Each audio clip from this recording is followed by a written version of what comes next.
It would be hard to describe Amazon's new Fallout TV show without using words like insane, crazy, trippy, and strange. But it's not these qualities that makes it worth watching. It's the performance, the perfectly recreated world, and of course, Walton Goggins.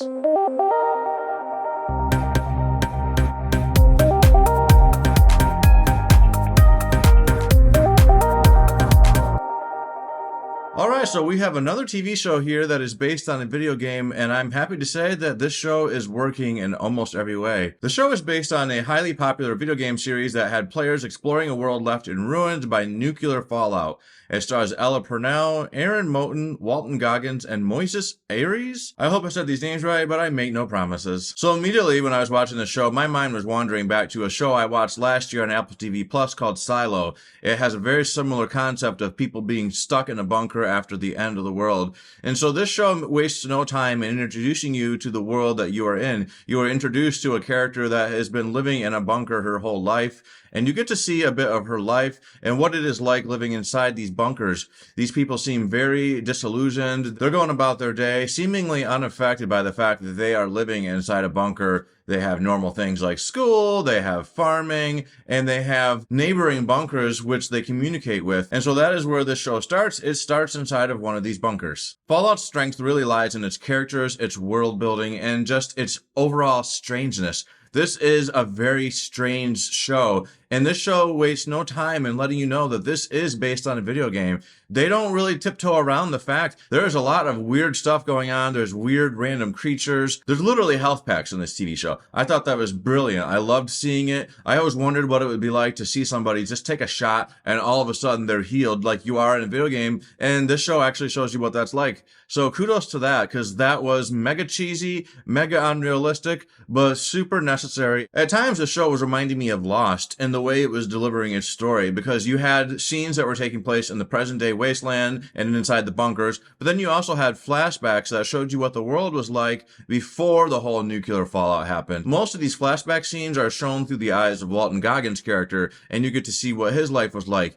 His character in the show is known as simply the Ghoul, and he is actually my favorite character in the show. I'm a big fan of Walton Goggins, so seeing him in this cast was an immediate selling point to me. He's just a fantastic actor. The first time I saw him was in that show The Wire, but then I saw him in Justified, and he was very good in that show. So ever since then, I have been a fan of him. When I see him in something, I am very interested to watch it. He also does voice work on that cartoon Invincible, which is on Amazon Prime as well, and his character in that is also quite good. This man is a selling point, and he did a great job in this role. Purnell does a great job bringing you that innocence and ignorance you come to expect from someone raised inside of a bunker. When she finally steps out into the world, she's like a fish out of water, but it's not long before she's fitting right in this insane world. She brings a really good innocence to this character. She has been living in this bunker system her whole life, so when she first steps out into the world, she is blissfully ignorant. Things like starting the campfire being dangerous, or needing to constantly be wary of where you find water, these are things that she doesn't know about because she has been living in this little utopia underground, while the real survivors of the fallout stayed on the surface and became ravenous criminals that are willing to do anything and everything to survive. Her character goes through a lot of growth throughout the show. She doesn't stay that innocent girl for long. It is not long before she is finding her way around this world and learning how to be a badass, and I'm looking forward to seeing her develop that in season 2 and becoming even more of a killing machine. I think she's a great character. Aaron Moten plays a man who is raised in the wasteland. He only knows this world, which makes him the perfect traveling companion for Ella's character Lucy. He does a great job. His character is odd, sometimes unlikable, but overall Aaron does a decent job making his character seem interesting. I really thought he was an interesting actor. I had never seen him before. His character is very strange. Some of the bizarreness that comes from the show comes from some of his dialogue, some of his lines. He is just a very odd character. He's a man who is trying to become a knight. He wants to go out into the wasteland and help fight battles for his brotherhood. But throughout the show, his character evolves a bit more, and you get to see more about him and understand the man under this facade that he's putting on. He's a very interesting man, and you can tell that there is a lot of layers to him, and I'm looking forward to seeing him evolve as well. He's peculiar to me. He's just peculiar. I thought all you dipshits were dead. It is very refreshing to see a video game adaptation that is so aware that it is a video game adaptation. Hell, The Last of Us was a brilliant, well-made, awesome TV show, but even that was trying to tiptoe on a line of reality to some degree. I mean, as much reality as you can expect when you have a show featuring basically zombie creatures that are infected with fungus. That show tries to be a little bit more realistic, at least more realistic than this TV show. This show just throws all kinds of logic out the window. They're giving you weird shit like health packs. There is strange creatures that have tongues that have human fingers on it. It is a very odd world. You feel very immersed in this world. They did a very good job creating this barren wasteland. You can see all kinds of damage. The world looks like it has survived a nuclear fallout. And yeah, there is the occasional obvious CG stuff happening, especially towards one of these later episodes. I'm not going to refer to it too much, but there's a later episode where there was a character that just had some kind of distracting CG.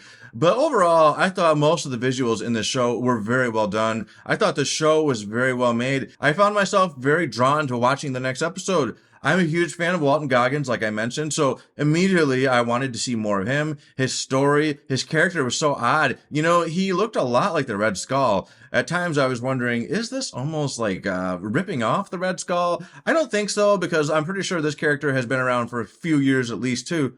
But then again, Captain America's been around even longer. So maybe this character is slightly inspired by the Red Skull. That's possible. Either way, I don't care. I thought his character looked great. And Walton Goggins did an awesome job. I thought the main characters of the show were very good. The show ends with kind of a cliffhanger, and it makes you really look forward to what's coming next. I would give this show a 9 out of 10. I think it's very entertaining. It's got to be one of the best video game adaptations ever made. We're finally starting to get video game adaptations that actually have some quality to them. They are remembering that they need to have a good story, that they need to be likable, that the characters need to be likable, and you can't take yourself too serious. You can be more like The Last of Us, which was a more serious route, and I appreciated that as well. Or you can be like Fallout and just be completely bonkers, strange, and just odd.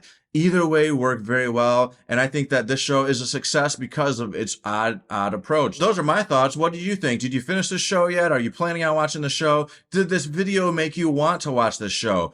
If you watched the show and if you liked it, please put your thoughts in the comments. Yeah, or if you didn't like it. If you didn't like it, you can comment on that too. If you liked this video, please hit the like button to let me know. And if you want to hear more things from me, please subscribe to my channel. I would very much appreciate it. Thanks, folks. Until the next time. Later.